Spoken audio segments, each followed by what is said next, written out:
Peace and welcome to the culture here on the Black Star Network. I'm your host, Farajii Muhammad. Thank you so much for tuning in today.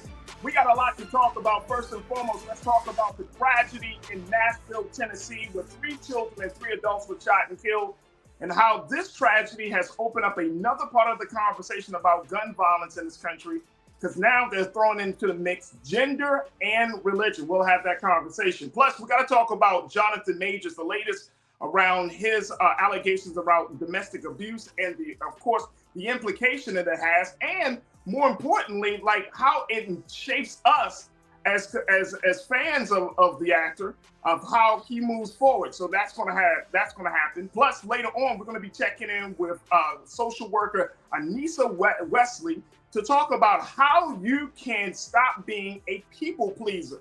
Yes, folks. How you can stop being a people pleaser. We got that and a whole lot more. Stay with us. I got my sister Suzette Speaks. And of course, we're broadcasting live with you. So stay with us. We got a lot to talk about on today's edition of The Culture right here on the Black Star Network. Let's go.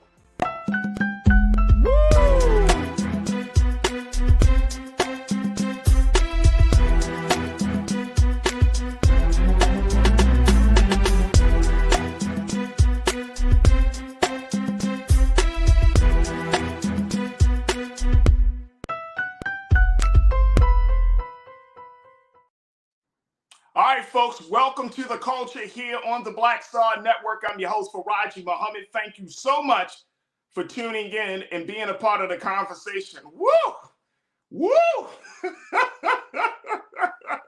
So excited to be joining you today. I am so excited. We took our pause to do our necessary work of upgrading the technical side of the show. As you can see, we got a new setup behind me right here. Look, take a look here, folks. It says, "We are the culture." Absolutely. We are the culture. And I'm very, very excited. I'm just so happy to be able to join you this afternoon to have these important conversations. I want to just say very quickly, if you didn't see my Facebook post, I want to say thank you to my beloved culture crew. Man, oh man, this is a community of folks that checked out. They checked in with me, wanted to check on my well-being. They said, "Farajii, are you okay? Is everything okay? Is the show still going to happen?" And I just cannot thank you enough for the great love that we felt on this side from the culture crew. So look, I love the culture crew. I appreciate each and every one of you for joining us and more importantly, supporting us as we're making these upgrades and making these changes so that way you can have a better viewing experience right here on the Black Star Network and the culture. So again, thank you for your great patience. Thank you for your support. Thank you for, accepting my sister, Suzette Speaks, who's going to be joining us in a moment as she guest hosted and we try to deal with some of these things.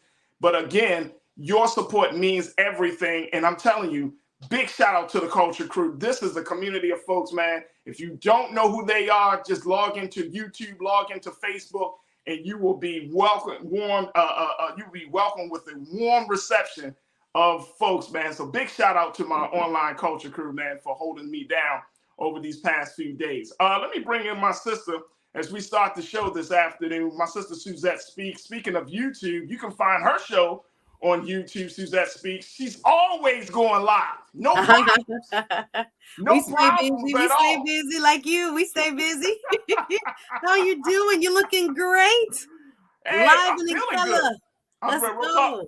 Look, Suzette, I'm feeling good. I'm excited. I'm ready to jump into these conversations. There's so much stuff that's been happening over the past few days. I'm like, damn, I can't wait to get on, boy. I can't wait to talk to the people. I miss everybody. Welcome back, everybody. We live. Oh, absolutely. We're broadcasting live right now on Black Star Network and, of course, on Amazon News. So make sure y'all check in. And if you check us out on Amazon News, you can go to your Roku television and you can just tell Alexa, pull up Black Star Network. And boom, there we are, loud and clear. There we go. All right, first and foremost, Suzette, let's talk about this first story. The story that has garnered the attention of the whole country. Another mass shooting has happened in Nashville, Tennessee, folks. And this one includes children, 3 children, and three adults were shot and killed in a Christian school And the unfortunate part about it, I mean, there's so many layers to this conversation, Suzette, because this is not just about access to guns, even though the shooter had access to a semi automatic rifle, a gun that has often been, two of them, right, exactly, that have often been a part of the conversations. But this is also a story about gender and politics, and gender and religion, because we find that the gun person, she's a part of the LGBTQ community as a transgender individual, and she was a student, a former student of this school. And so it brings into another layer about this situation. And I have to say, first and foremost, our hearts and prayers goes out to the families of the victims there in Nashville. This is not an easy situation, especially considering you have children involved, children as young as the age of 9 years old, who were shot and killed and gunned down in this situation. But Suzette, this is this is a layered strategy, to say the least. But what's your take on this? Because I want to bring up some things as to use your expertise as an attorney. I wanted to kind of bring up some things on how do we, move forward in processing all of that just happened. What's your take on this, though?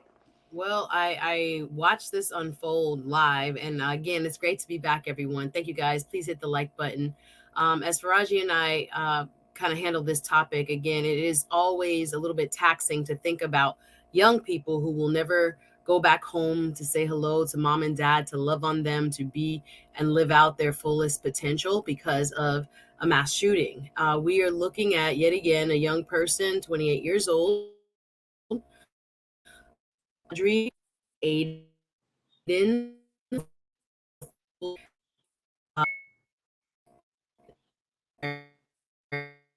crazy, and ended up rules, as well as three staff members, including the headmaster or principal at the Covenant School there in Nashville, Tennessee.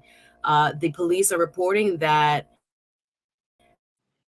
she has been living some of her social media accounts. She's been known as he, or uses male pronouns, and calls themselves Aiden. And that has created, I think, another layer of complexity to this particular, because this person does not fit what is considered to be the norm. Of course, we have seen a pattern where there is usually a young male, typically white, between the ages of teens to early 20s, that is disaffected and has a grievance of some sort, and then turns to violence in this very scary way. But this is a person, again, that doesn't fit that normal prototype. So it has sparked curiosity, I think, across social media. I think it has brought out some biases in terms of what transgender people are and who they are. And I think it's going to be a part of the conversation going forward, because people want to know what the mental health state and the reason behind why this mass shooting occurred. So one of the big things about this, Suzette, is that the gun person legally purchased 7 guns from various local stores, including the 3 she used to gun down her victims at the Covenant School. We often have these conversations about access to guns. 28 years old, so it's not as if that Audrey Hale was just some young person, but the access to these high-powered rifles, these access to this type of guns that will do much damage to the human body. What can be said, or what can be at least be done on a political and legislative side to address this issue, that a person can go and buy 7 guns and the state not put a red flag? The state didn't say, hey, wait a minute, we saw you just buy a gun 2 days ago from this store, and now you're buying another one. I mean, obviously, if somebody's buying 7 guns in a very short time frame, something is going to happen. Absolutely. Well, Tennessee does not have red flag laws. That's the big issue. Her parents, Audrey Hale's parents, had a concern because she was, now we know, under the care of a doctor, because she was in, and it was being called an emotional state, some kind of disturbed state, emotionally speaking. Her parents thought that she had not had a weapon. That one weapon that they knew about that she owned was no longer in her possession. They had no idea. She didn't live with them. It doesn't appear that she had lived with them at this time.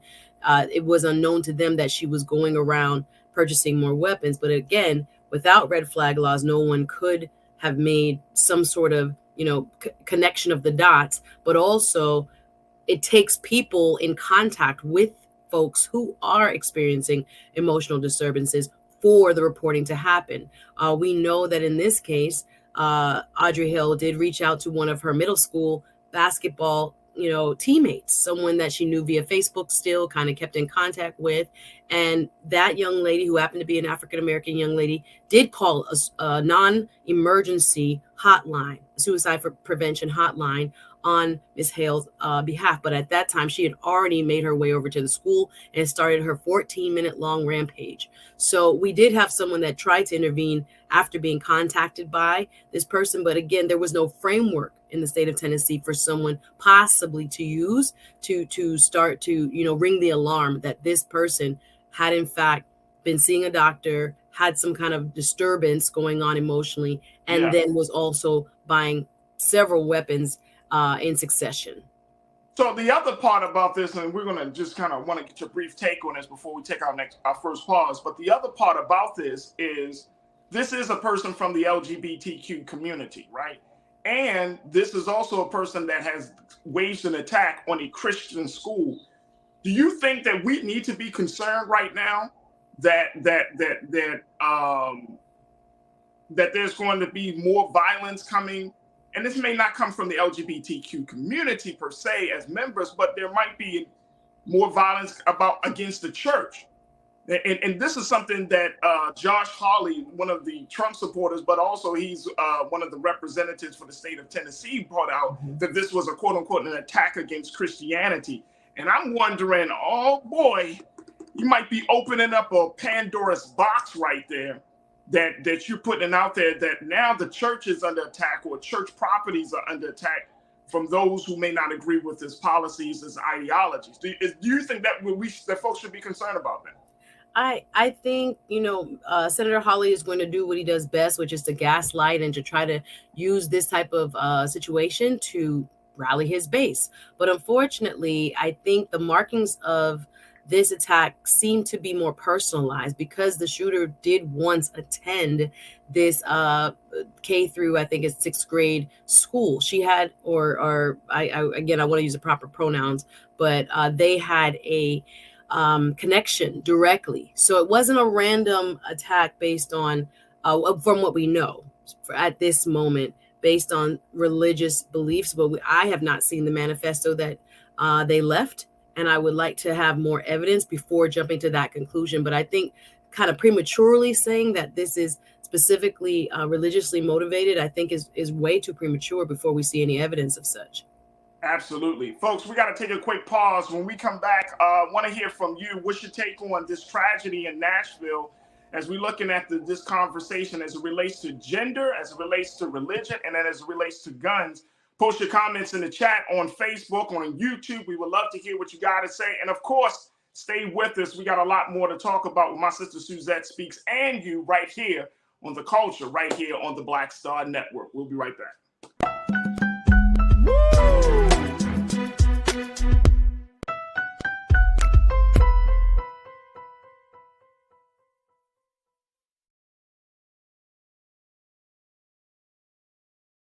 Black Star Network is here. Oh, no punch! I'm real revolutionary right now. Thank you for being the voice of Black America. All momentum we have now, we have to keep this going. The video looks phenomenal. See, there's a difference between Black Star Network and black-owned media and something like CNN. You can't be black-owned media and be scared. It's time to be smart. Bring your eyeballs home. You dig? When you talk about blackness and what happens in black culture, we're about covering these things that matter to us, speaking to our issues and concerns. This is a genuine people-powered movement. There's a lot of stuff that we're not getting. You get it, and you spread the word. We wish to plead our own cause. Too long have others spoken for us. We cannot tell our own story if we can't pay for it. This is about covering us. Invest in black-owned media. Your dollars matter. We don't have to keep asking them to cover our stuff. So please support us in what we do, folks. We want to hit 2,000 people, $50 this month, raise $100,000. We're behind 100,000, so we want to hit that. Your money makes this possible. Checks and money orders go to P.O. Box 57196, Washington, D.C. 20037-0196. The Cash App is $RM Unfiltered. PayPal is R Martin Unfiltered. Venmo is RM Unfiltered. Zelle is roland@rolandsmartin.com.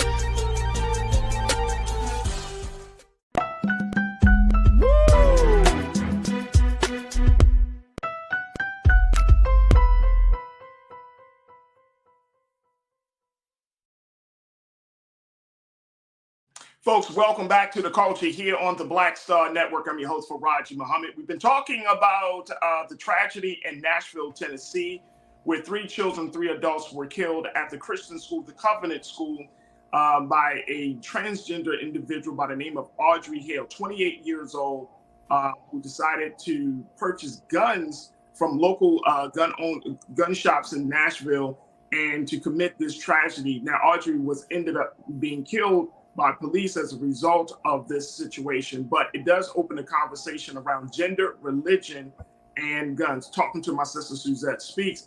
Suzette, we talked about Josh Hawley. You said that that this is too premature to say that this is an attack on Christianity.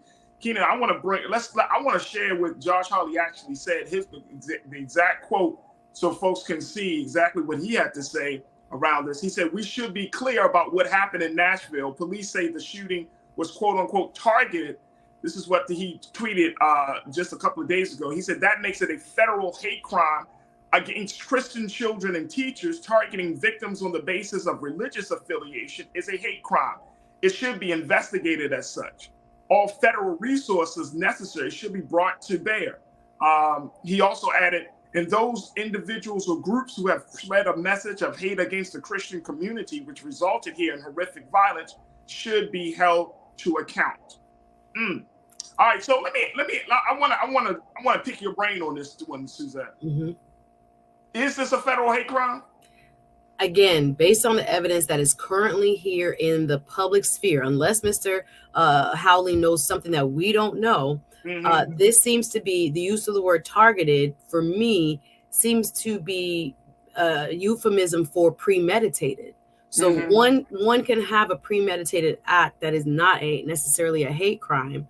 However, if there is other evidence, perhaps in the writings of this individual, that indicate that there is, and again, I have not seen it yet released by police. Obviously, there are always some concerns, especially with trying to give this type of declaration that kind of public scrutiny. It can inspire people. There are lots of reasons why they probably shouldn't release it.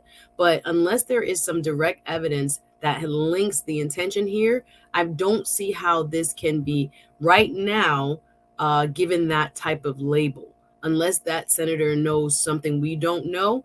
This person attended the school. This person had a relationship with the school. Audrey Hale's parents attended the church.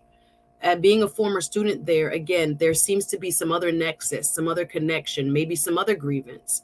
But I don't know. From the evidence that is clearly in the public sphere right now, it doesn't seem like it rises to the level of being a hate crime.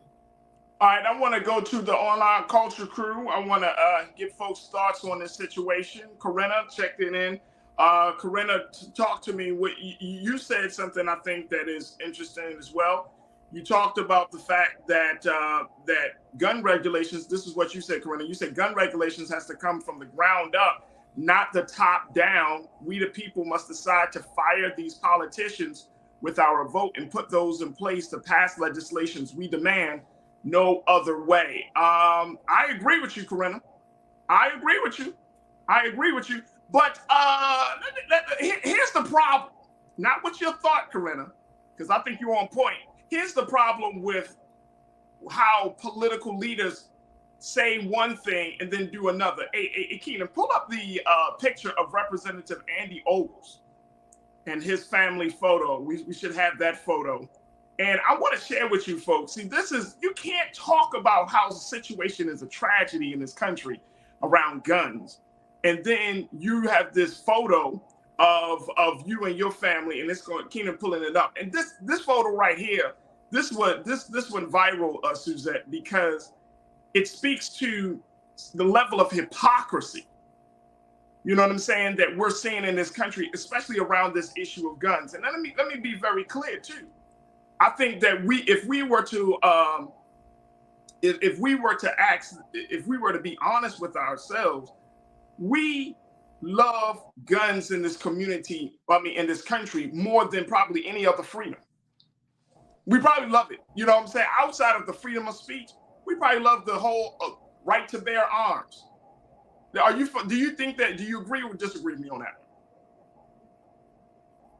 I definitely agree that has become a cornerstone of the Republican Party's platform. But I think it's smoke and mirrors because, again, we have some other issues going on here. If right now, already since the beginning of the year, we're on the 129th mass shooting. Come on, this man. time last year, we were at 112. So we see increased frequency. I would add mental health to the list of things that, again, need to be addressed so that we can see that number go down. But when people are considering common sense gun reform, there is a cross aisle many times conviction for that type of change. But for some reason, those politicians, like the ones you just mentioned, feel obligated. I don't know if it's because of the NRA, other gun lobbies, that they cannot in any way give any room to any kind of common sense gun reform. This is the thing. So you heard President Biden come forward calling again for the assault rifle ban. You have a lot that can be done, but there seems to be no will to do it. So yes, we do have to pressure our elected officials more and more. But this is another tragedy where we're looking at only 6. This is some precious loss of life right here. And we are so desensitized to it because now, it wasn't 20. It wasn't Uvalde. Right. It wasn't these other, 6. No, it shouldn't be okay. People send their kids. And that also, Farajii, I will say, it shows that there is no place that is in this country, not a private school, not a private Christian school, that can keep our kids from being in harm's way. This is touching very affluent, wealthy people. This is touching very poverty-stricken people. It is not something that is relegated to our most economically distressed areas of our country. This is what is, I think, very shocking to some because people are trying to move away from public schools, etc. And again, I don't have any problems with private schools if you want to send your child there and you can afford to, 100%. But I think we are now seeing that, again, no one is untouched by the scourge of gun violence. But is there enough political will in Congress to do something about it? We'll see. Let me tell you why there's not enough of political will. Let's show the picture of Representative Andy Ogles. Let me show you why it's not enough. Look at this, y'all. No. This is a Christmas picture. Sir. Of a representative of the state of Tennessee. Christmas, quote unquote, celebrating the birth of Jesus Christ, who's known as to be the Prince of Peace. And you got semi-automatic rifles in your Christmas pictures, man. Where's the peace? The irony, the I mean, lack of, I don't know. This is like almost, I don't know. It would be almost like a spoof or some kind of satire if it wasn't real. Do you know what I'm saying? That's the sad part, sis, because you got the teenage boy. Look at this. You got the young boy. He holding a rifle. They're all smiling. This is insanity. This is absolute insanity. It is really frightening. For a Christmas picture with guns out and just, hey, Merry Christmas. Right. But see, we can't have a real conversation about guns if you got your political officials putting out images like this. How you going to talk about guns? How you going to say we're going to hold somebody accountable? How you going to talk about somebody don't need to have the access and red flag laws? How you going to say oh no, we got a culture of violence. You're standing on Christmas with a gun. You're celebrating a man who is about peace, about justice, a man who walked the earth meek, as they say. And you got a gun with your children holding a gun. I mean, make it make sense. This is just, again, it is a cultural lightning rod that for some, that is an amazing picture that shows how wonderful it is to be able to bear arms. For others, you will look at it and it would be a shocking picture because it seems to be tone deaf to the fact that there are so many assault rifles, over 2 million of them, I think it has been an estimate, that are walking around here. Florida just passed permitless carry. So we are going to have, a heightened sense of danger for law enforcement, for the general public, and folks are not seemingly taking this, seriously. Yes, we want people to be able to own sensibly, guns so they can protect themselves. I get it, for personal protection. But when we have weapons of war on our streets and in the frequency that we are seeing them used in the ways they're being used, there seems to be a need for some real intervention. But again, we have folks on the other side of the aisle that see it quite differently, apparently. Here's the thing. Here's the other thing. And this is the thing I looked at. I had to consider as we wrap up the conversation on this, is that suppose it was your child, Representative Ogles, that your little son or your daughter in a school and somebody came busting up in there. Now, they can't take that assault weapon to school. With the I wonder, would you still be standing there happy? Or would you go out with your assault weapon in a state of vigilantism to try to, quote unquote, get justice? Make it make sense, man. The culture of guns in this country, the culture of violence, is not just coming from the gun manufacturers. It's coming from every element, every corner of our society.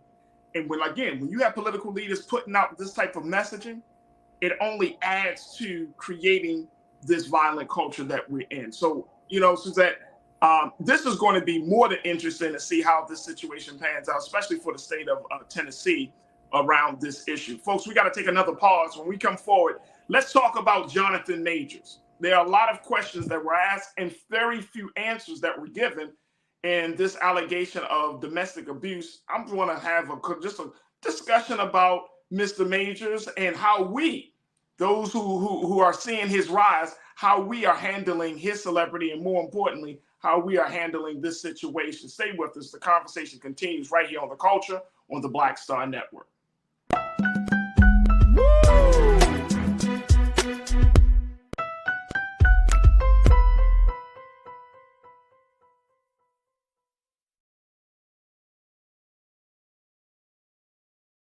Hatred on the streets, a horrific scene, a white nationalist rally that descended into deadly violence. White people are losing their damn minds. An angry pro-Trump mob storms the U.S. Capitol. We're about to see the rise of what I call white minority resistance.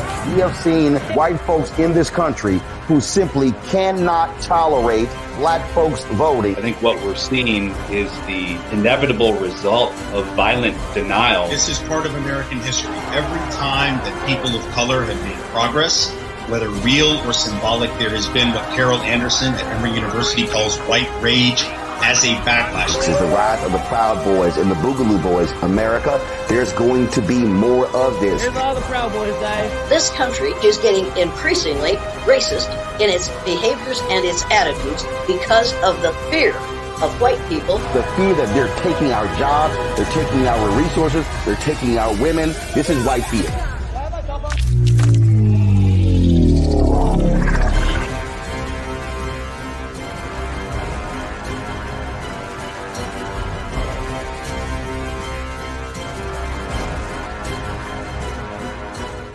Black Star Network is here.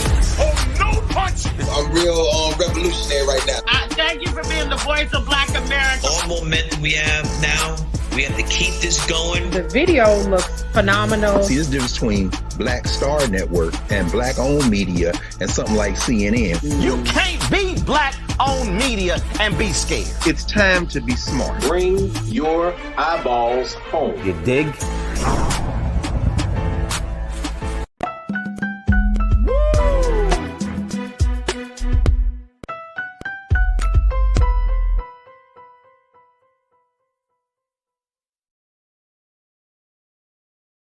All right, folks, welcome back to the show. Welcome back to the culture. Larry, let's talk a little bit about rising superstar Jonathan Majors. This is the Black actor who has been seen in a number of acclaim-worthy projects such as Lovecraft Country. We have seen him in the hit show Loki by Marvel, and which allowed him to be in the new movie Ant-Man and the Wasp. And of course, we have seen him in Creed 3, and he got more shows, more movies that are expected to drop very soon. The next one is a Sundance Festival feature called Magazine Dreams that many people are excited about. But that excitement is going to be put on hold because this past Saturday, Mr. Majors was arrested for a domestic abuse charge with his girlfriend in a Manhattan apartment on Saturday, early Saturday morning. He was released on his own reconnaissance. He was released on Saturday night, and he has been arraigned, and he is due back in court in a few weeks. But it has opened up the conversation about celebrity. It has opened up the conversation about Black actors being treated one way versus other Black actors, and more importantly, it's opened up the conversation about how we have put Mr. Majors on a pedestal, and now it looks like he may be falling from grace. Let me bring my sister Suzette Speaks back into the discussion. Suzette, with Jonathan being in hot water like this, I'm wondering, can he recover?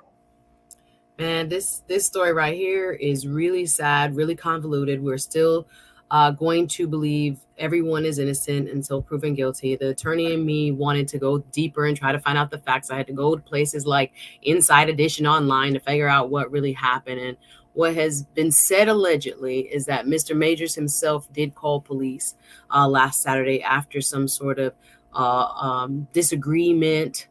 Some would now say, because there is a court record altercation in which he thought, and this is again a legal which I say lesson. I think a lot of people of color must understand that when you initiate contact with the police, what tends to sometimes happen.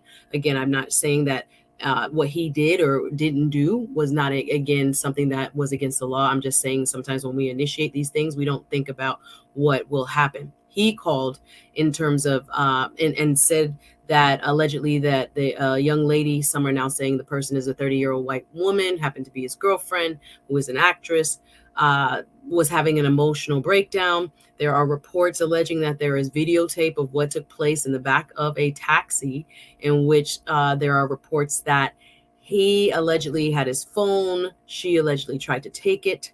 He tried to take it back.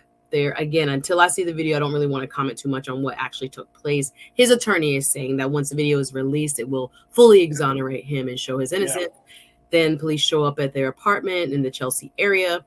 She has allegedly has marks or a laceration of some sort from him hitting her. That's what is being alleged. That's what's in the charging documents that are in, New York Unified Court. I looked it up.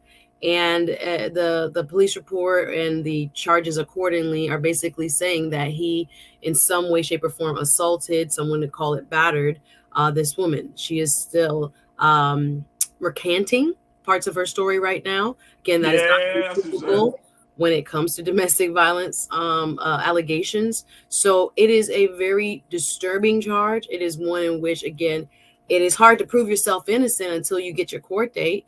He's coming back to court on May 8th. But for those of us who have been fans of his, longtime fans of his, and seeing him finally get some, just due when it comes to these bigger roles with, these larger productions, it is absolutely sad that something like this has, now created some sort of mark on him. And again, it might be justifiable, but I will always kind of rest in what the evidence will show us. So for right now, there's still a lot of allegations out there, and I think we need to withhold judgment for now. But again, if he has committed these type of crimes, he needs to be held accountable. Well, and I would totally agree with that assessment. And I think that, like you mentioned, that the all the information has not been revealed just yet, because it's more of like a he say, she say type of situation at this present moment, when you're talking about the evidence. But I think, one, the fact that Jonathan Majors' attorney saying that the victim, quote unquote, the victim, his girlfriend, recanted her statements, that's a red flag for me. That's a red flag because, now are we talking about a situation where she really got hurt, or was she told to kind of, give her some hush money, or is it a situation where she really was the victim of some level of abuse and brutality from the brother, and she doesn't want to, get any more backlash because he is a powerful new celebrity, right? Like, he is a powerful celebrity that people love, people have come to adore, and so she might be catching some backlash from that, which is a sad state of affairs if that's the case.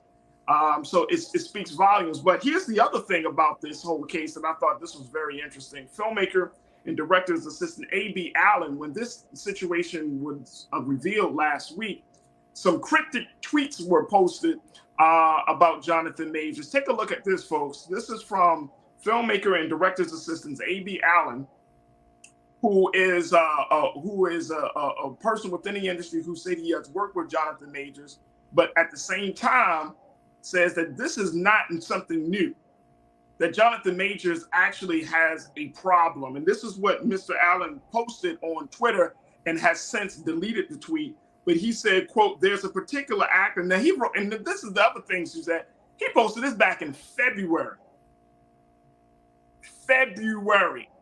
before all of this went down. So take a look at this. He said, "There's a particular actor relatively new on the scene who Twitter has violently fallen head over heels for." He said, "Who in actuality is a vicious, cruel, abusive human being, both professionally and in his personal life, and every new viral thirst tweet about him drives me insane." That's one. The second person, who is an actor and stage director, Tim Nicolai, he said was even more pointed, alleging in a since deleted tweet that folks at Yale and the broader New York City community have known about Jonathan for years. He's a sociopath, an abuser, and that is how virtually everyone speaks about him. It's a shame it took this long for him to be reported. Now, both of these tweets have been deleted since they were posted, but they were posted last week as a result when the news came out about this situation. Now, first and foremost, if you're going to throw out some words like that, let me just say this, because I think, and I mean, we hate to do it, but it's kind of hard to deny. These are tweets from two white men about a black man. So if you're going to throw out the sociopath situation, sociopath label, that's not a light term to throw out there in the public discourse about an individual, that they are a sociopath. I know we use the term, "Oh, he crazy." But in the public discourse, especially about an individual as popular, as powerful as Jonathan Majors, now you're painting him to look like he's King Kong beating up on a helpless white woman. And that is a dangerous slope. That's a dangerous slope for us to go down. So I think we need to really check on the situation in terms of using that label. But both of these individuals are saying he has some problems. He got some serious problems. Keena, I want you to pull up when you get it and just let me know. The NPR interview that Jonathan Majors did just a few weeks ago, where he talked about why he decided to, wear pink for that infamous Ebony cover. Let me know when you got it. But here's the thing, though, and I want to get some folks from the crew to share their thoughts about this. Are we so fascinated, Suzette? Do you think that we are just so fascinated that we are just willing to gloss over a person's indiscretions or a person's, for lack of a better word, a person's shortcomings, to the point where we're like, we couldn't see it? Because I've seen a lot of people say, no, some people in Black Twitter saying, hey, man, this dude got a real problem. This is not good. Some people are mad at him for having a white girlfriend. Some people are saying that, you know what? Man, She lying. Farajii, there's so many pieces to this puzzle. We gonna break it all. I don't get it. The thing is, the way in which we have to look at this is as critically as if it were anybody else, right? So being that he happens to be an African American man who also is highly talented, wonderfully skilled at his craft, we are hearing, for me, the first time of some kind of behavior that demonstrates a lack of, integrity, character, and possibly rises to the point of being criminal. So for me, I'm not in these circles or any of that. This is the first time I'm hearing some kind of remark being made of him that is, kind of questionable, in which he is, somebody who we in the public don't see. So this is a part of us that has to be objective, because someone can be both very talented and also still have challenges and even problems. So I find it interesting that both of these industry people ended up deleting their tweets. I think about defamation. I think about how libel and these other laws can come into play, because the only defense to some of them is that it's the truth, right? So without proper evidence, there's so much nuance and innuendo and speculation going on. There's a part of me that I know how difficult it is to kind of clear your name once this starts to swirl around you. Now, it might be swirling with good cause. This might actually be a character, a flaw, to put it lightly, that he possesses. But we don't know. And we have to be very careful that we don't quickly pile onto somebody. And then when the evidence actually comes out, we say, oh no, and we've ruined a person's life. But again, if the accountability is deserved, there should be accountability. There should be accountability. There should be accountability, and I think that is the part about this. Let me just go to this very quickly before we take our pause. Keenan, let's show this NPR that Jonathan Majors did as he was promoting Creed. Check it out, a few days ago you were trending on Twitter. Yep. Some people didn't like that you were wearing pink and ebony, and they felt like it wasn't masculine enough. Yeah. What do you say to those? I mean, I think they're haters. I think it's toxic. I like to meet the fellas. You know what I mean? Well, I think you think they would want to meet you though? Because they might have to. I don't even take it there. You know what I mean? I would just like to. I'd just be curious. You know, what they have to say. Tell me what masculinity is. You know what I mean? Like, I wouldn't want to walk up on me in the street. You know what I mean? Like just 110%. You know what I mean? Like, but it's bigger than that. It's love. You know, it's like there's strength and there's vulnerability. There's awareness, and then there's acknowledgement of ignorance. A big part of it is kindness, use of power, gentleness. Mm-hmm. These are masculine characteristics. Yes. It's quite unmasculine to try to emasculate another man. Well.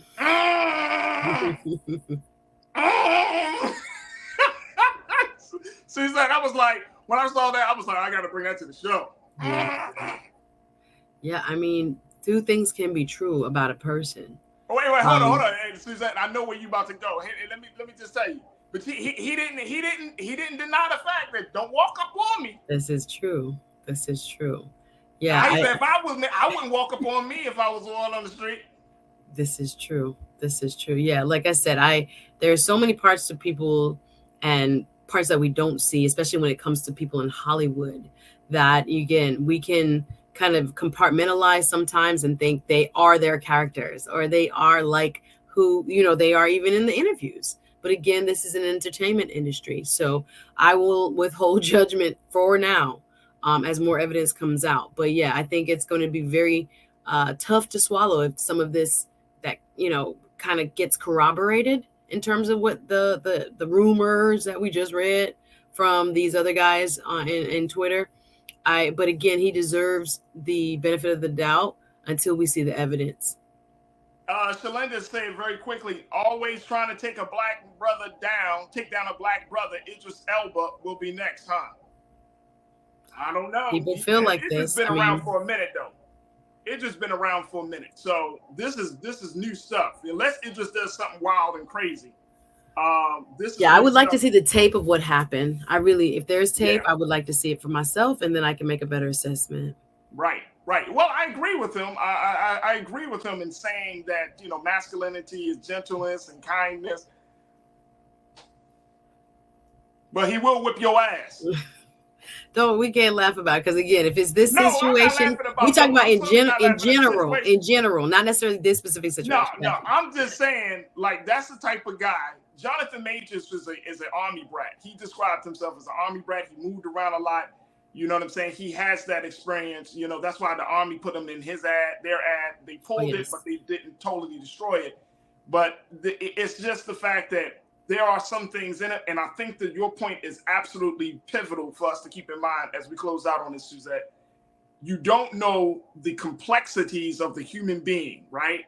Even if they're in Hollywood, there are so many different layers and levels to human behavior that we can't get it past us. I would like to think that the brother didn't put his hands on a woman, but guess what? I don't know Jonathan Major. Exactly. I don't know. So to your point, Suzette, we will have to see, and even we may never fully know what happened in the cab or at the apartment or what happened in that incident. But trust and believe, I don't put it past nobody nowadays. Unfortunately, I don't put it past anyone. All right, we got to take a quick pause. When we come forward, let's change up the conversation. We're going to be checking in with social worker and author Anissa Wesley to talk about her book, Please Excuse My Brave, and why it's important for us to not be people pleasers. Stay with us. That conversation is up next here on The Culture, right here on the Black Star Network.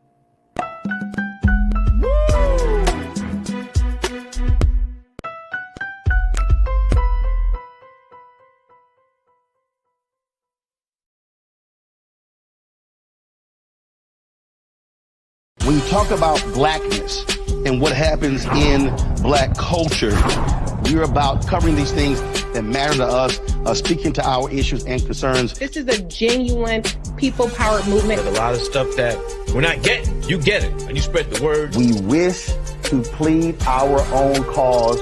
Too long have others spoken for us. We cannot tell our own story if we can't pay for it. This is about covering us. Invest in black-owned media. Your dollars matter. We don't have to keep asking them to cover our stuff. So please support us in what we do, folks. We want to hit 2,000 people, $50 this month, raise $100,000. We're behind 100,000, so we want to hit that. Y'all money makes this possible. Checks and money orders go to P.O. Box 57196, Washington, D.C. 20037-0196. The Cash App is $RM Unfiltered. PayPal is R Martin Unfiltered.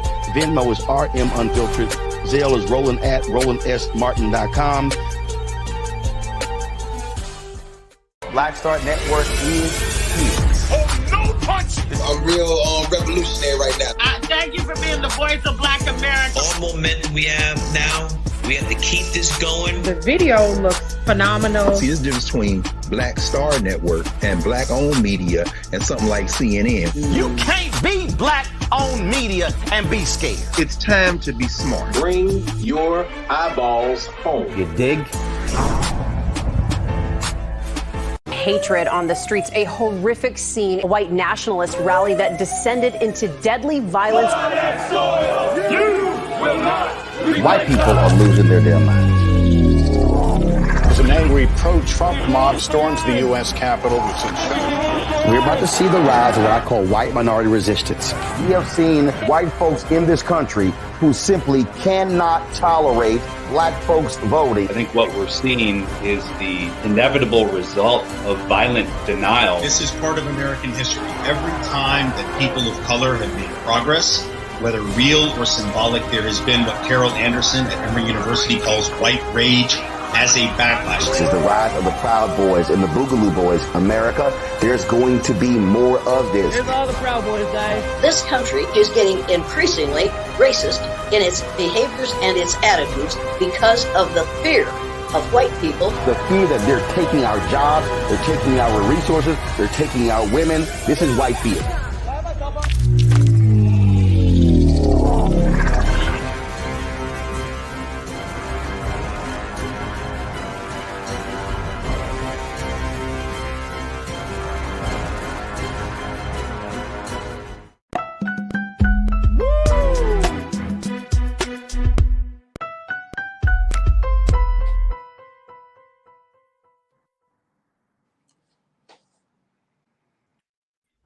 All right, folks, welcome back to The Culture here on the Black Star Network. I'm your host, Farajii Muhammad. Thank you so much for tuning in. If you're tuning in, you might be like, Farajii, things look a little different.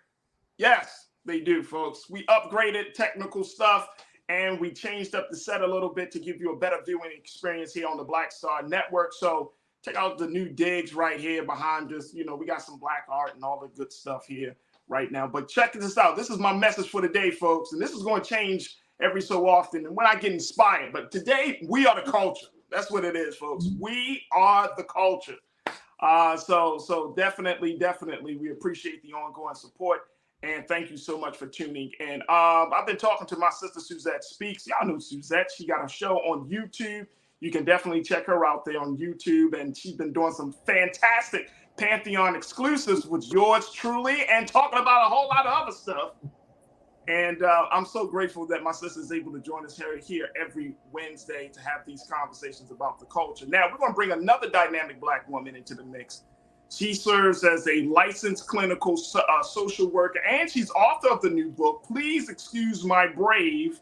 And she talks about the consequences of being a people pleaser.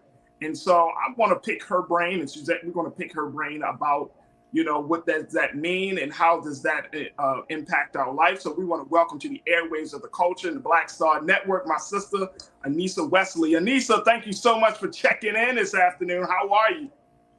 Hello, I'm doing good. How are you guys doing today? We're good. We are absolutely good. First and foremost, Anissa, let me pick your brain. Jonathan Majors, when you look at these situations like this, I know you probably like, Farajii, I ain't want to talk about this. But guess what? It's the culture. We got to talk about it. You are a social worker, right? You study human behavior. Mm-hmm. You know, when you see a man he's obviously like very masculine, yet some people might deem him to be a gentle giant. And he put himself out there as being this man of different complexities, of different layers. He's not afraid to wear pink, but he will bust you in the mouth in a movie about boxing. You know what I mean? Like all of these different layers. What do we make of an individual like him? I mean, human beings, like you're saying, are complex. And so, I mean, I don't know him personally. We don't know him personally. And so I can't put my own judgment on what happened or the situation. But, you know, that's how I look at people. I don't know really what happened. So I think it's a complex situation. We know him as an actor. We don't know him personally. Yeah. Everybody is not perfect. You know, like people aren't perfect. People get into stuff, but I also heard the point of view that a lot of times what society does is try to pinpoint our imperfections as Black people and, you know, highlight that instead of highlighting some of the amazing things that we've done, right? So it's just an unfortunate situation to me. Oh, absolutely. And I, you know, just very quickly, you know, when you have a domestic violence or domestic abuse situation like this, you know, I always, you know, give space for the victim, most of the time being the woman, making sure that the woman is not forgotten about. How do we make sure that is not that's the case, even in a conversation like this about somebody who our people have come to love? I think you definitely can send that person resources. You know, there are domestic violence shelters. There are people that you can talk to, like a licensed clinical therapist like myself, to feel safe. I think that's what is most important for someone who's been through domestic violence or even witnessed domestic violence, like children. It's a traumatic experience, and the help that is needed is sometimes it's hard to, like, I think it's a really complex subject as well, domestic violence, because we don't know what's going on in that person's head. A lot of people are always trying to pinpoint, like, well, why doesn't she leave, or why don't they leave? And it's just a complicated scenario. And I hope and I pray that they would leave. But at the same token, in that time, I think if you know someone or someone close to you has experienced domestic violence, you need to make sure they know you're a safe place for them. And if you have those resources to call emergency services or even mental health services for them to so that they have access to that support. Absolutely, absolutely. I want to look. We're going to have to take another quick pause. When we come back, Anissa, I want you to talk to us about your book. Please excuse my brave, because I think this is an interesting title for a book. And me and Suzette, we're gonna go just try to figure out why we can't be people pleasers, because we're in the media. Yeah, right. I want people to love me, Anissa. Yeah, we all do. I think that's a I had thing. this conversation with my homegirl yesterday. She want to be nice to everybody, and I'm like, sis, you're gonna get burnt. You're gonna get hurt. These people will use up your energy. These people will use you, and you better create a boundary. You better create a loving boundary, and reclaim your time. Sorry, not sorry. Yeah. See, this is why I wanted to have the both of you on the show at the same time, because I need this energy right now. All right, we got to take a quick pause. When we come forward, more conversations with Anissa Wesley, who is a licensed clinical social worker. She's a therapist and author of the new book, Please Excuse My Brave. More conversations with Suzette Speaks, and of course with you. Stay with us. It's The Culture here on the Black Star Network.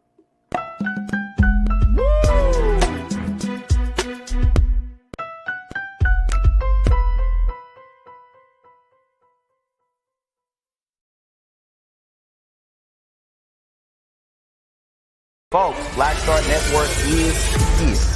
Oh, no punches! I'm real revolutionary right now. Support this man, Black Media. He makes sure that our stories are told. Thank you for being the voice of Black America, Roland. Hey, Black, I love y'all. All momentum we have now, we have to keep this going. The video looks phenomenal. See, there's a difference between Black Star Network and Black-owned media and something like CNN. You can't be Black-owned media and be scared. It's time to be smart. Bring your eyeballs home. You dig? Pull up a chair. Take your seat. The Black Tape with me, Dr. Greg Carr, here on the Black Star Network. Every week, we'll take a deeper dive into the world we're living in. Join the conversation only on the Black Star Network. Hi, I'm Dr. Jackie Hood Martin, and I have a question for you. Ever feel as if your life is teetering and the weight and pressure of the world is consistently on your shoulders? Well, let me tell you, living a balanced life isn't easy. Join me each Tuesday on Black Star Network for A Balanced Life with Dr. Jackie. We're all impacted by the culture, whether we know it or not. From politics to music and entertainment, it's a huge part of our lives, and we're going to talk about it every day right here on The Culture with me, Farajii Muhammad, only on the Black Star Network. I'm Deborah Owens, America's Wealth Coach, and my new show, Get Wealthy, focuses on the things that your financial advisor and bank isn't telling you, but you absolutely need to know. So watch Get Wealthy on the Black Star Network.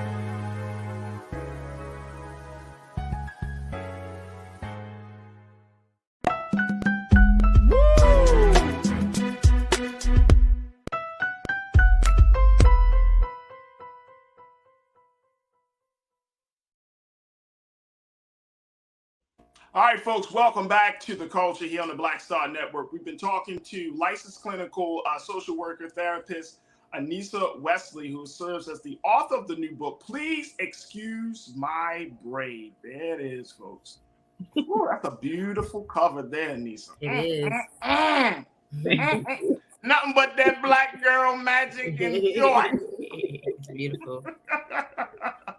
As you talk about how the implications of being a people pleaser may affect your mental health, and this is very, very, very interesting. And like my sister Suzette talked about, she talks about this stuff all the time on her show. You know what I mean? Being like positioning yourself, taking, as you said earlier, Suzette, reclaiming your time, reclaiming your space, setting boundaries. So I want to get Anissa first. I want to get your take on what was the inspiration behind this? Did you find yourself being in a position where people always had, quote unquote, access to you to the point where you felt like you didn't know who you were at some point? Where did this book come out of? So, absolutely. Thank you for opening that up, because definitely some of the inspiration behind me writing this book about overcoming fear and people pleasing and, overcoming anxiety was because those were places that I found myself in due to personal things in the past, like always being that yes person and having friendships and relationships where I felt like I couldn't let people down. Like I had to be this nice person all the time. I had to show up, and not in a way that, you show up for your people, because I don't think it's wrong to do that. But to the extent where now I was burnt out and tired. And again, like Farajii was saying, kind of like not knowing who I was anymore, not knowing if the people in my life really cared about me, because, I was just always doing what they wanted me to do or expected me to do.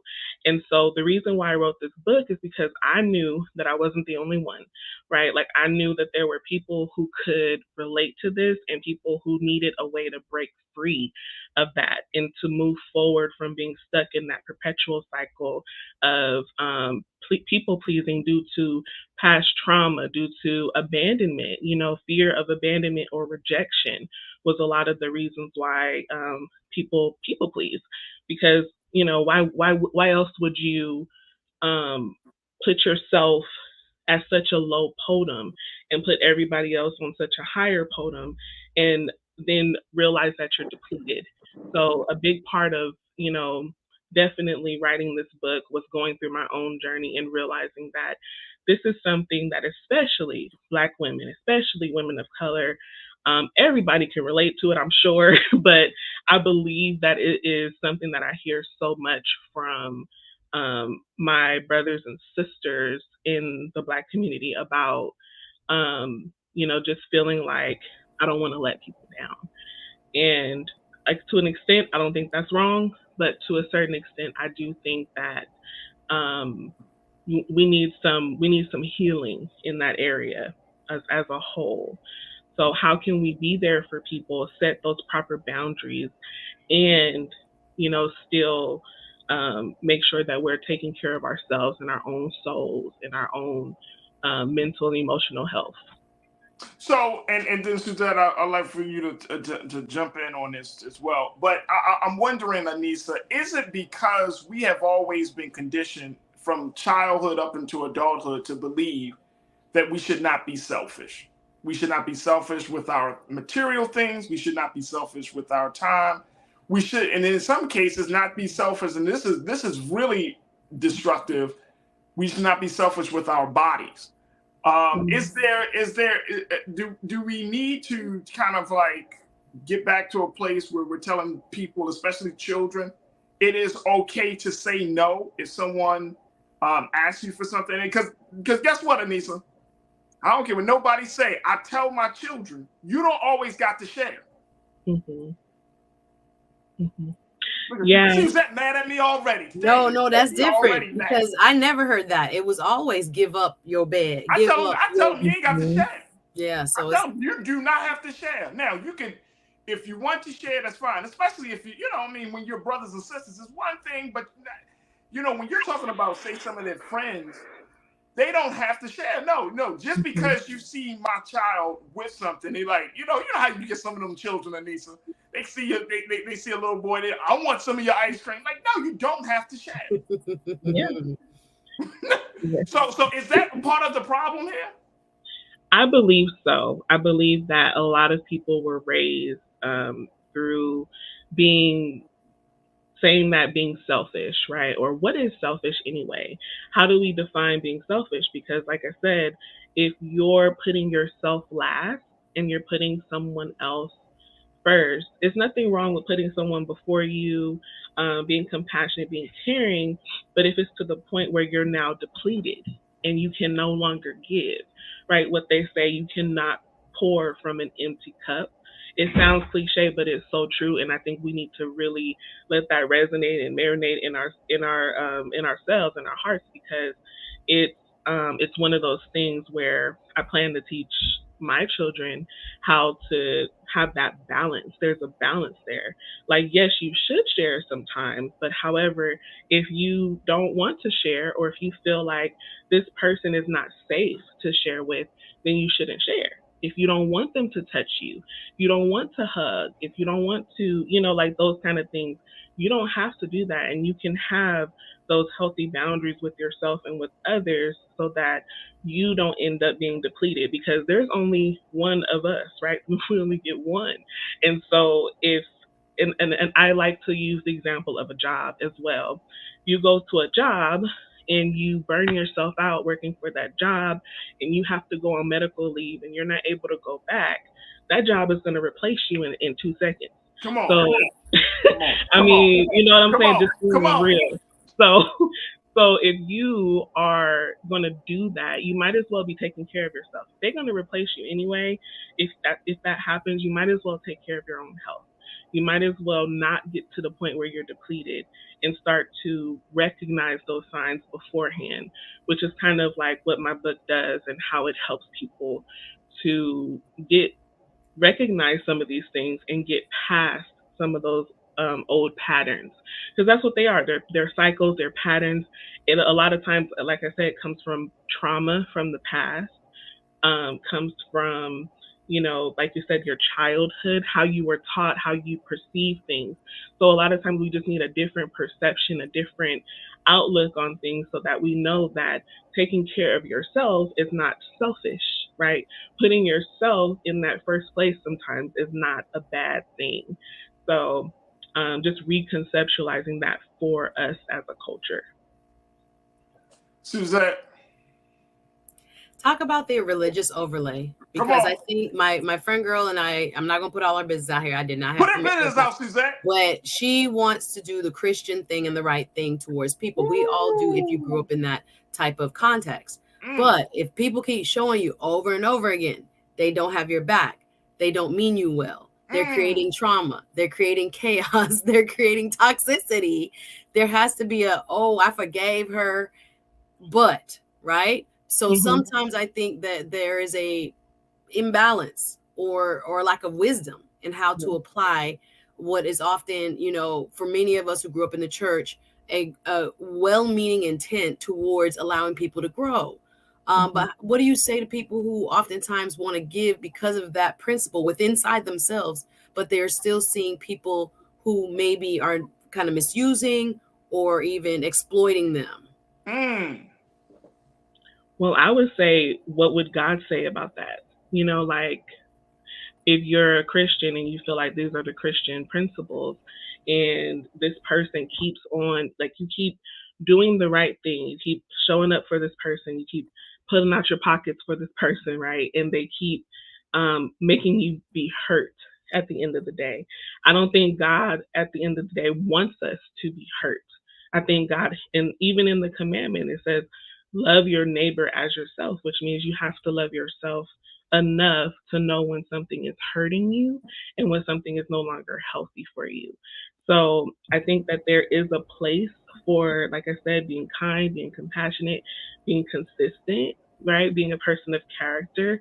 But at the same time, if this is damaging to your life, and if this person is intentionally taking advantage of you, I believe that it is healthy and okay to separate and create a boundary there. In the Bible, we learn all about boundaries, right? So I think that God wants us to have healthy boundaries with others and with ourselves. He wants us to have healthy community. And so I think that it's important to, have that kind of balance. Again, it's about balance. I don't think anybody is doing it perfectly out here. Nobody's, perfected this thing, but at the same time, you can recognize when somebody is only hitting you up when they need something. You can recognize when it's an imbalanced type of friendship. So, Girl, we got to take a break, but come back with some more of this. This is good. Wait a minute, hold on. Hey, yo, and let me speak the truth, sis. Tell them.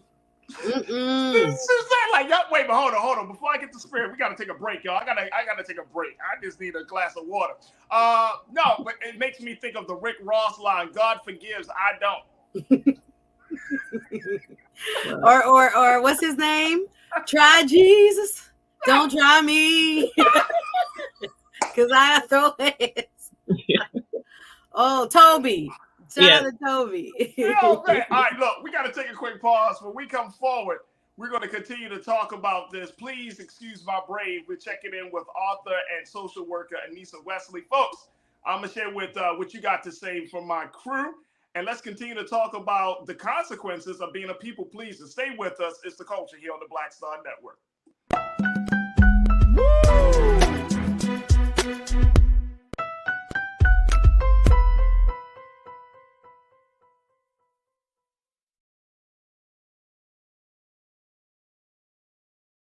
Pull up a chair, take your seat.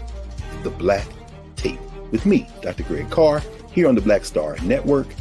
Every week, we'll take a deeper dive into the world we're living in.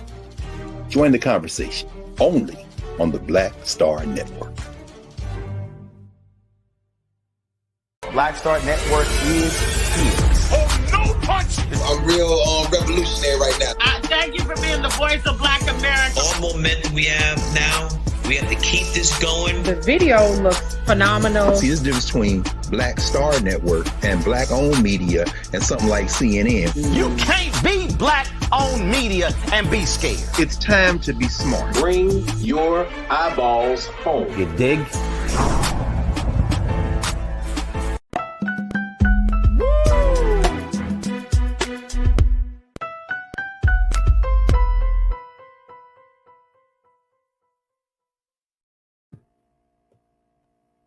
All right, folks, welcome back to the show. We've been talking to Anissa Wesley, who is a licensed social worker and author of the book, Please Excuse My Brave, talking about what we can do to not be people pleasers, but actually it's learning how to love and please ourselves first, setting up healthy boundaries within our relationships, friendships, intimate relationships, and more importantly, getting back to loving ourselves. All right, let me go to what the crew got to say, because a lot of people are checking in, Suzette and Anissa, around this talk, this conversation, and I think we touching some people's nerves, because we talked about preachers in the chat. Look, the preachers in the chat. I see my man Damon, my brother Damon. He please. They throwing the verses out now. I always love people when people say, "No, I love you from a distance." Yeah, but I ain't gonna forget. But guess what? We don't live next to each other, so that distance is far, bro. I love it. All right, let me go to what folks are saying here. Tia, you said God does not want us to enable mediocrity, immaturity, or wickedness. That part. Okay. Yeah, absolutely, Tia. Absolutely. Thank you, sis, for checking in. Corinna, you said forgiveness does not require reconciliation. Yeah. Boy, we got some hard hearts in the crew today, boy. Boy, Vincent, my man said, yes, love yourself with two hands. So that means you get nothing. I mean, you can forgive, but the person may not accept the forgiveness. I mean, right. Or say sorry. People don't say sorry, and you still got to forgive them. Well, you know what? Here's the other part about this, Anissa and Suzette. I mean, to that point, like, people don't say sorry, right? But we really are in a culture where people don't know boundaries, right? People don't think that they're hurting you. Everybody, and I've seen this in a lot of relationships. People just kind of impose themselves into your life, right? There's a term that they use in dating. I'm sure you talked about this, Suzette, on the show. Love bombing. Yeah. You know, you come into somebody's life, you show them this intense affection for them, and for a very short period of time, and then for whatever reason, you dip out. And you just blew up their whole life. Yeah. You know what I'm saying? And so it's like we really do have problems with boundaries right now, Anissa. And I'm wondering, you talked about, you said earlier in your remarks, you talked about this, having this conversation among your brothers and sisters in the community. Did we do that to ourselves? Like, have we set up a situation in our relationship, a culture within our relationships where we open ourselves up to love bombing because we are yearning and seeking love. We are yearning and seeking acceptance. We are yearning and seeking, closeness to individuals. And I'm not talking about romantically. I'm just saying being able to connect with people. And here's why I'm saying it, because there was a new study that came out just a few days ago, and they said that Americans now are more lonely now than we've ever been before. We weren't even this lonely during the height of the pandemic. And now in 2023, it is currently standing that we are lonelier now than we have ever been before. Even though we have technology that is supposed to be, quote unquote, bringing us together, making us friends, right? Making us to nurture these connections. But the reality is that we are lonely. Like a lot of us feel alone. And so that has opened the door for a lot of vulnerabilities. Yeah. Yeah, definitely. I don't know if love bombing is our fault. I think the person doing the love bombing always has a motive, an ulterior motive, which is to get something or to, soften the offense that happened without taking accountability for their actions. Because love bombing is something usually seen in someone with narcissistic personality traits. I won't say personality disorder because, yeah, but I do think that a lot of us have those vulnerabilities, and sometimes we can be susceptible to believing the what happens or what comes out of someone's mouth, even if their actions don't align. So it's like you're saying you love me, you're saying all these things, and you're throwing all these things my way, but your actions are hurtful consistently. So, being able to click in our minds, I think it's the trauma, or like you were saying, kind of like the desire to want to be liked and to be loved. I think, I believe God put us here to have community and have relationship with people. So there is that need for connection. However, I think it can become unhealthy when we're seeking it from the unhealthy source, from the source on hurting us. And I can say for a lot of women, it can possibly come from a mother or father wound, wanting that attention, wanting that approval from your father, your mother, someone who was supposed to care for you, and then they consistently hurt you.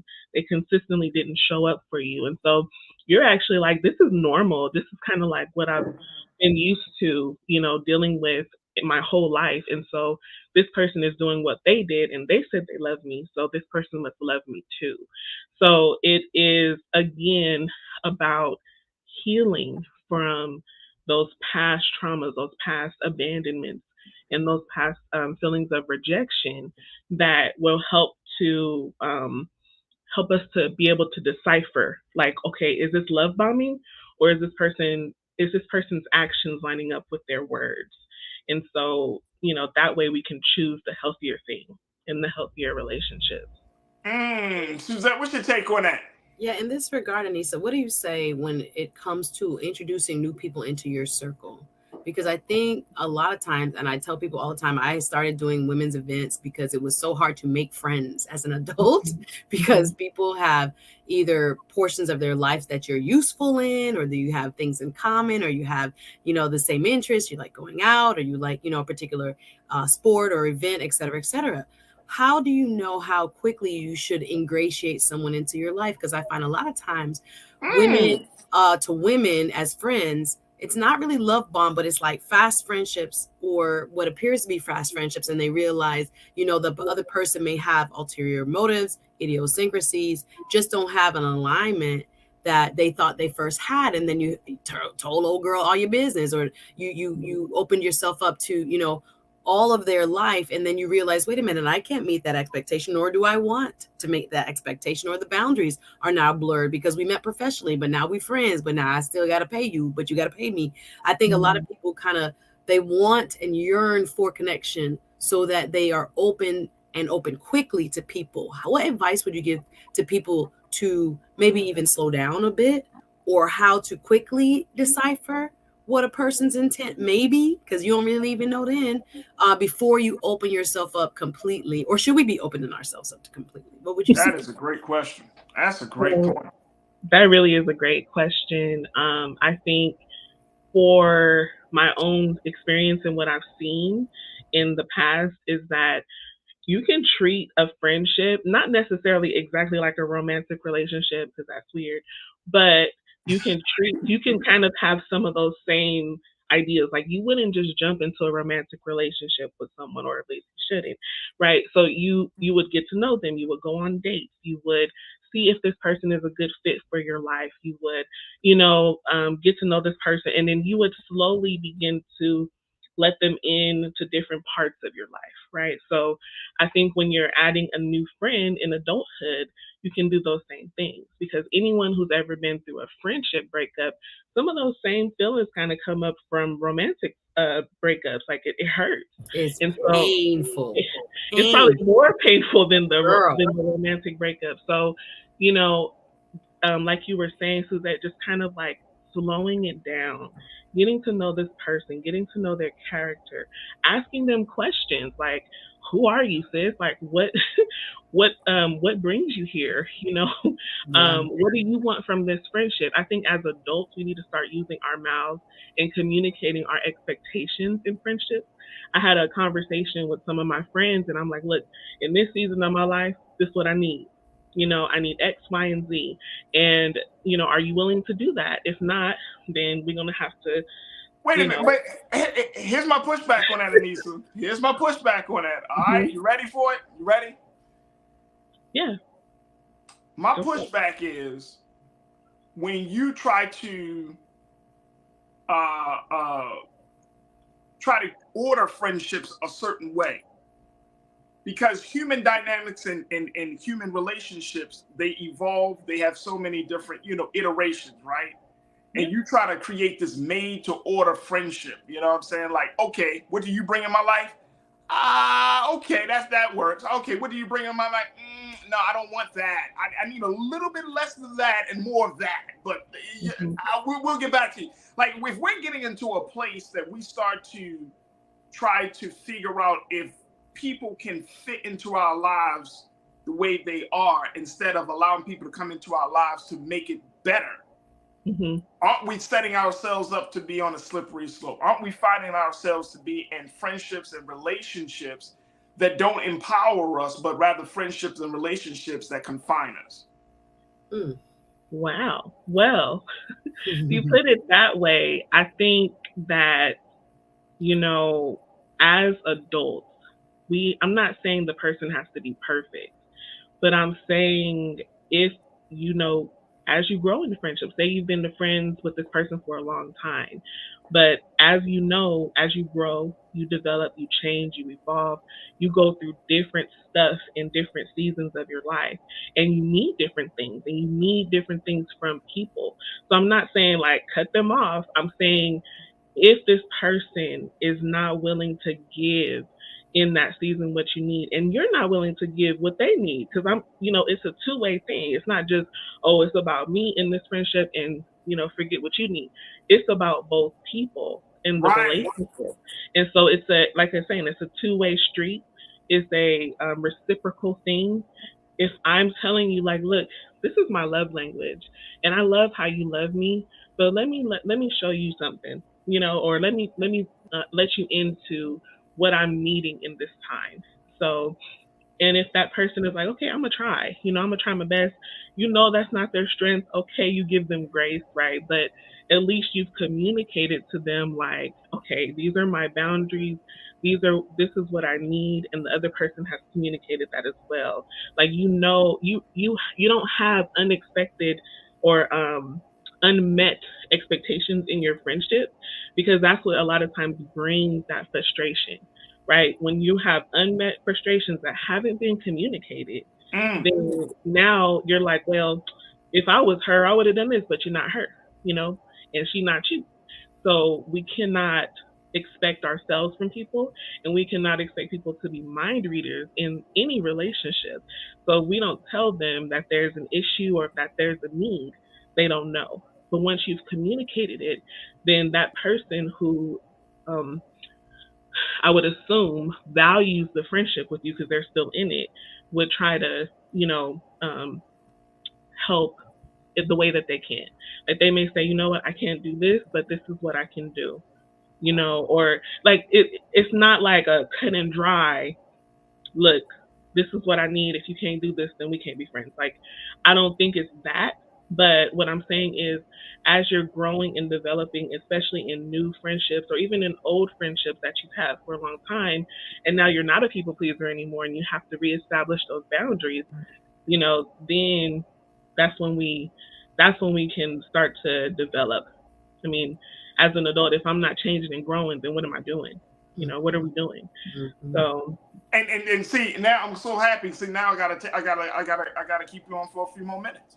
That's the problem with relations with conversations like this. I gotta keep you on a little bit longer because I think that it is interesting that we say that we want to change and grow, but I'm not sure, Anissa and Suzette, and y'all tell me if I'm wrong. I don't know if everyone is clear about what that change is. What does that growth look like?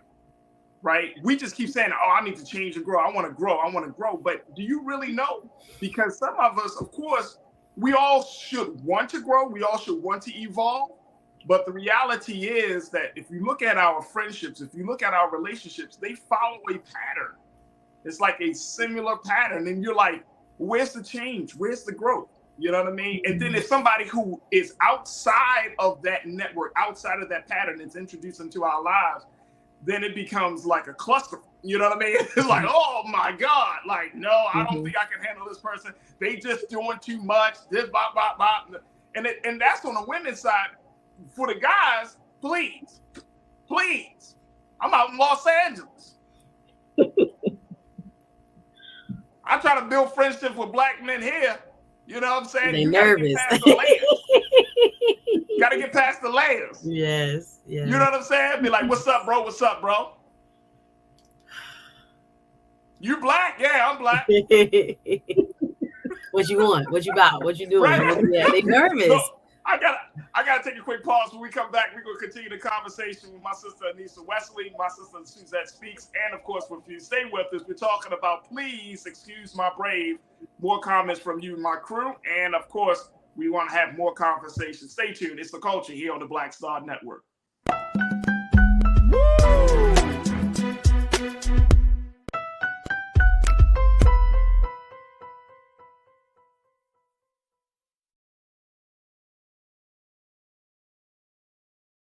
Hi, I'm Dr. Jackie Hood Martin, and I have a question for you. Ever feel as if your life is teetering and the weight and pressure of the world is consistently on your shoulders? Well, let me tell you, living a balanced life isn't easy. Join me each Tuesday on Black Star Network for A Balanced Life with Dr. Jackie.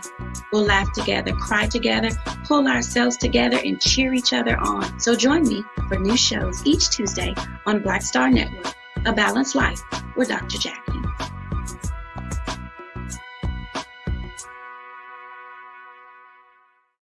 Black Star Network is here. Oh, no punch! I'm real revolutionary right now. Thank you for being the voice of Black America. All momentum we have now, we have to keep this going. The video looks phenomenal. See, there's a difference between Black Star Network and black-owned media and something like CNN. You can't be black-owned media and be scared. It's time to be smart. Bring your eyeballs home. You dig?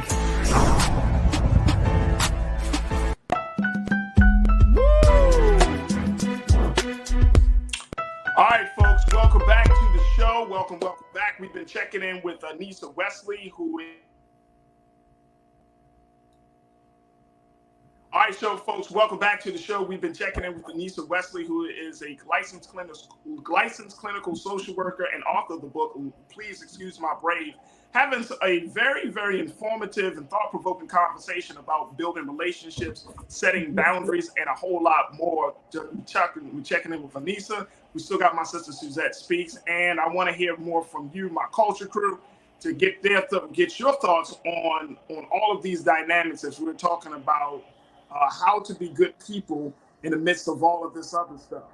But yeah, real talk, Anissa, I want to get back to this. As a Black man, building relationships with other Black men, have you found that some of your clients, your Black men clients, may have said, yeah, it's kind of hard to build relationship with brothers nowadays? Yeah, I think it's typically harder for Black men to build newer relationships. You know, if they've had friends from high school or even college, then it's different. But I think it's almost the same when it comes to adult relationships in women and in men. It's just harder to build those connections when you're an adult, and so I think it gets a little bit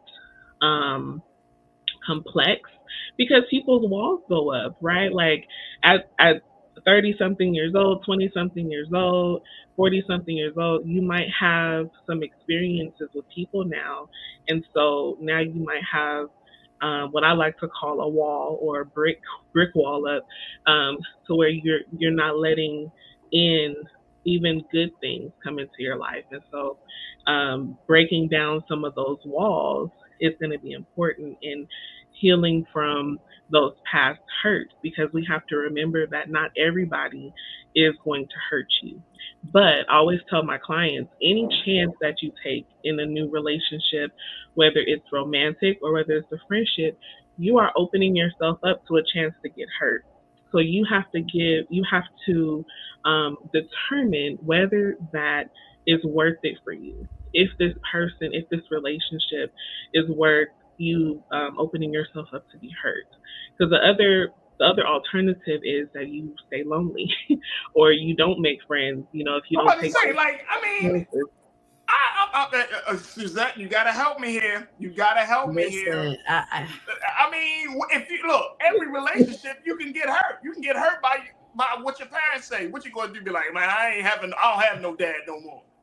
Right. That's exactly what I mean. I think the question becomes, when do you, Anissa, suggest that a relationship where the boundaries have shifted, where you may feel like you're getting what you want or not getting what you want, you've communicated it, you've said to the home girl, I'm speaking more so on the kind of the friendship side, when do you know it's time to cut it off? Like, is there a way, or how? Like, there's a friend girl of mine that wants to confront another lady, and I'm like, why are you confronting her? Just ghost her. Like, I really feel like if you already seen the evidence that old girl does not have the maturity, old girl is a messy, stuff starter and likes to, poison the minds of other people about you, why are we confronting that person? Why are we just stepping away from the friendship or what was a parent, some sort of, I don't know, relationship, not really friendship, because she wasn't really ever your friend. So do you keep going back? Do you make your desire known? And when is it really worth saving? And when is it really worth, how many chances do you give? Like, when is it worth just saying this person is not going to be ever, my expectation ever. So I gotta just count my losses and keep it moving. Well, I definitely would not say cut them off and ghost them. Right. Because so sorry, Suzette. So sorry, Suzette. I used to be a ghoster. Unghost that person that you I would ghost you in a minute. I didn't like confrontation, and I'm pretty sure most people don't. Mm-hmm. But I think in any healthy relationship, there are issues. There's something that's going to come up that you don't like. And every time something comes up that you don't like, if you run, you're creating a pattern of, I want everything to go my way and be easy, right? Without confronting that person. When you confront them and you say, hey, you said this and it hurt my feelings, or I'm noticing you said you was going to be here at this time, you weren't here, you're not being consistent, and I need consistency in my life. And you say that to the person, you confront them and you let them know verbally, what's going on, instead of not answering their calls, ghosting them, right? The things that they know something's wrong, but they're not aware that there's something that they did to cause an offense in you. So I definitely think communicating what happened is going to be important. And I think over time you learn how to do that. You learn how to confront in the friendship. And I always say, is it safe? Right? Because sometimes you have friendships where maybe it's not safe to confront them because they are an abusive friend, or there's a level of a fear there or something that's going on that is making you feel unsafe. Maybe not confront, but if there's a way that you can communicate this and try to resolve it, if you value the friendship. If you don't value the friendship, then what are you fighting for? Exactly. What if you don't value it, then there's no point in trying to repair it. But if you do, and you feel like actually this person is really like this is my girl, this is my guy, whatever, you can fight for that. And if they don't change though, after you've told them and you don't see any efforts towards change, just like in a relationship, in a romantic relationship, you're not going to keep sticking around letting the person mess up. Like this, what you allow is what will continue. Right. But you know what though? But here's the thing. All right, I'm pushing back a little bit, Anissa. Don't get mad at me. I'm not mad. But here's what it is. If folks understood that relationships, and I'm talking about friendships outside of intimate relationships, friendships still take work to cultivate and to groom and to take care of, right? Mm-hmm. So friendships, right? So my thinking is, when we're talking about, that whole thing of not talking to the person or ghosting that person or whatever, it's getting to a point where, one, they may need to hear that. They may need to hear that they have this tendency to do whatever the issue is, right? Whatever the violation is, right? Mm-hmm. So that way, for future friendship opportunities, they can keep that in mind. All right, I know, Suzette, you got something to say. No, sir. No, so let me clarify. Let me just clarify two things. So Karina Denise, shout out to my sister Karina Denise in the chat. When I say ghosting, I'm not talking about my bona fide sister. Know that I hopefully will have her back and she will have my back, ride or die style. That's not what I'm talking about, ghosting. I'm talking about people who are Susie come latelys. I've known them for 2 months. I've known them for 6 even. And I'm not quite sure where they fit. But I see tendencies that are not maybe healthy or loving or serving of what I know to be real and authentic. But see, that's the thing though, Suzette. But that's the thing. Like Farajii, if they came into your life with ulterior motive, I'm not finna give you no speech. I got you on that. Talking about trust and believe. This is what, because people try to adapt to what you say and then put on a mask and come back to you. Facts. I don't believe in that. Facts. I believe I'm seeing your real personality and your real tendency. And if that's how you are to your core, in your soul, I wouldn't want to hang around with you anyway. And I don't know if I have to give you a 101 since that's just you. So I think it's the depth of the friendship. Now, if it's a bona fide, me and a real bona fide sister had a dust up, didn't talk to each other for a while. And I told myself, God, I'm going to call her before the end of the year. I'm going to call her and I'm going to make sure she know I still love her. Even if she feel I did something, she did something, whatever. And we made up and we're back to normal. Now, it did kind of like it was a little different at first. It was almost like a reset for our relationship. But this is a girl I rate and I want her in my life, even though a certain situation led us to kind of be at odds for real. And I was hurt. She was hurt. I didn't think it was going to lead us to not talking, but it did. But now we back. Those are real ones. Those are people that you do spend the time with to invest and say, sis, but here's my question on that. This is how you saw it. I love you regardless. But everybody don't deserve that. People No. Here's my question though. Because we all been, and I think everybody in the chat has been saying the same thing. Everybody's like, I got friends from years ago. Like, can we make some new friends in 2023, 2022? Do they got to be from college and from high school and from grade school? Like, can we? I have made. I would say in the last 5-7 years, I've made new friends. Say it again. They're like 5 to 7 year old friendships now. All right, 5 to 7 years old. But I'm saying, like, here's the thing, because since we all know, and as adults, we all know that everybody has anxieties about building connections at this point in 2023, right? We all know that people have personality issues. We all know that people are coming to the relationships with a lot of baggage, right? Like, just as much as we're calling on people to kind of fit where we are, we gotta at the same time say to them, I got to fit to where you are. Because check it out. And the only reason I'm bringing this up is because of the work ethic that's required to have a relationship, have a friendship. If you got 3 different friends and you got 3 different individuals, 3 different human beings that have 3 different needs, 3 different styles of living, 3 different, all of these different things. And that means that every time you go with somebody, you got to adjust yourself to this, adjust yourself to that. I mean, that's tiring. And I'm only talking about 3 different people, 3 different friends. So I'm just saying, is there a way for us to be able to, when you look at the best man, for example, just using this as an example, you got all these people like in this friendship, right? Some of them are closer than others, but they still able to find ways to bond together as 4 different groups of black men or 3 different groups of black women. And I'm just saying, is that even possible? Can we get to that place? Because right now, I think that where we are right now, we it's like, yo, if I ain't meet you in the past 10 years, I don't know you. And I'm like, yo, it's not fair. Like, if you met me, like we just met, like, from the show, right, Suzette? And we're building a friendship. Absolutely.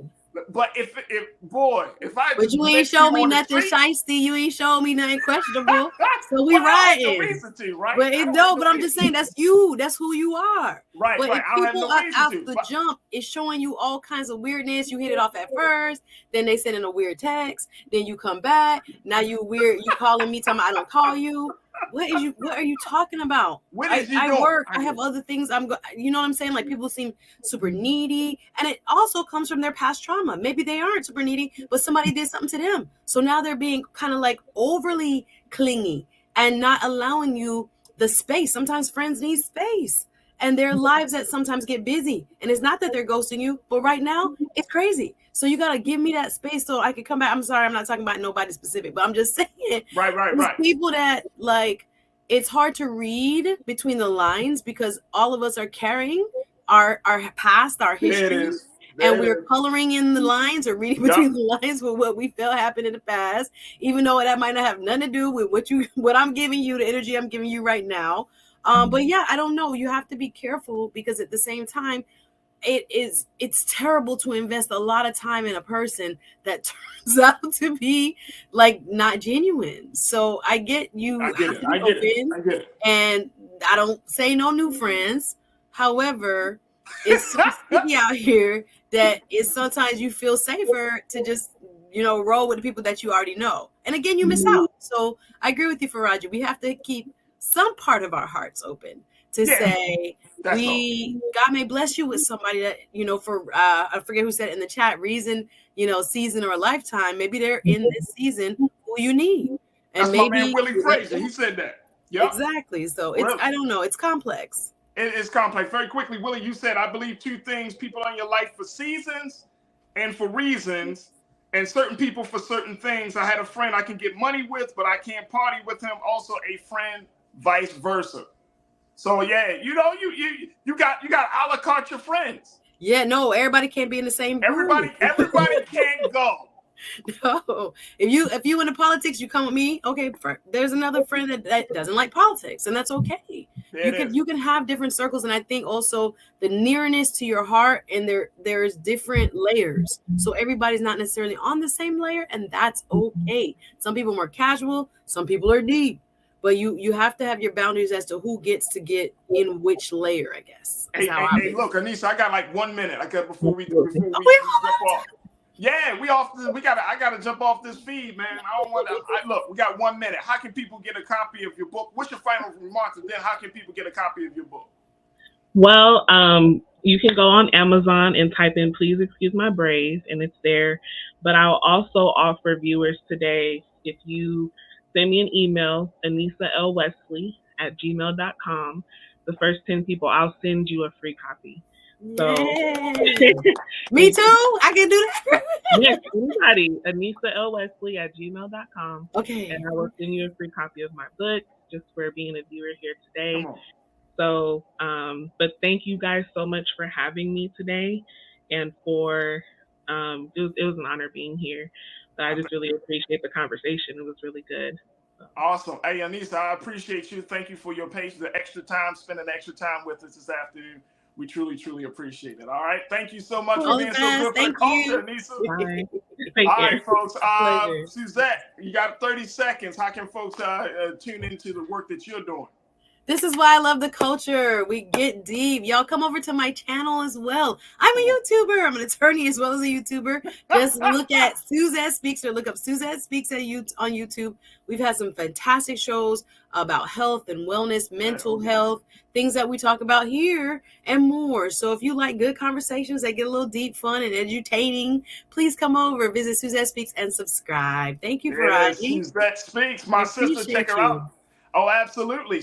Y'all can check her out every Wednesday here, but definitely go to her page and see so much more content from my dear sister. All right, Suzette, thank you so much for being Bye, so everybody. good for See the you next culture. week. Thank you. Ma'am. Thank you so All much. right, folks, that's going to do it for us. I thank each and every one of you for being a part of the conversation. Make sure you go to blackstarnetwork.com, support us, share the information, follow us on social media, and, of course, follow me, yours truly, Farajii Muhammad, at The Real Farajii on Instagram and Farajii on Twitter. I'm so happy to be back. Thank you for your extended support and your great patience as we have been working out the kinks to give you a better viewing experience. So thank you. Stay tuned. Up next is RMU, Roland Martin Unfiltered. As always, never be afraid to challenge what's wrong. Stand for what's right while being yourself in the process. God willing, we'll talk tomorrow for another exciting edition of The Culture right here on the Black Star Network. Peace.